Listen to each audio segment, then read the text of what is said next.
दोस्तों हम बचपन से ही सुनते आ रहे हैं कि किसी को ज्यादा नींद आ रही हो तो चाय या कॉफी पीने से इसकी नींद उड़ जाती है। इवन के ज्यादातर ड्राइवर्स तो चाय के बगैर ड्राइव ही नहीं कर पाते क्योंकि इन्हें ड्राइविंग के दौरान नींद आ रही होती है। लेकिन ज्यादातर लोगों को पता होता है कि चाय और कॉफी के अंदर कैफीन होती है जो कि नींद को उड़ा देती है। लेकिन क्या आप जानते हैं कि कैफीन से नींद आखिर उड़ती कैसे है?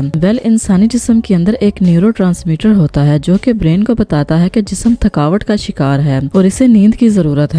उसके बाद बंदे को नींद की तलब होना शुरू हो जाती है और आहिस्ता आहिस्ता ट्रांसमीटर इन सिग्नल्स को तेज कर देता है जिससे इस पर नींद कम्प्लीटली हावी हो जाती है और बंदा सो जाता है। लेकिन अगर इसी मोमेंट पर बंदा चाय या कॉफी पी ले तो इसमें मौजूद कैफीन बॉडी में एंटर होकर न्यूरोट्रांसमीटर का ब्रेन से कनेक्शन काट देती है और जब ब्रेन को नींद के सिग्नल मिलना बंद हो जाते हैं तो वो रीएक्टिव हो जाता है और नींद खत्म हो जाती है। ये प्रोसेस सेम उसी तरह का होता है जैसे किसी के सर या टांगों में दर्द हो और वो पेन किलर खा ले। ये पेन किलर दर्द को खत्म नहीं करते बल्कि बॉडी को ट्रिक करके दर्द पहुंचाने वाले नर्व का ब्रेन से सिग्नल काट देते हैं और दर्द का एहसास खत्म हो जाता है और हमें लगता है कि दर्द या नींद खत्म हो रही है। लेकिन असल में वो दोनों चीजें अपनी जगह बरकरार रहती हैं, लेकिन सिर्फ इनका एहसास खत्म हो जाता है। Thanks for watching. Allah Hafiz.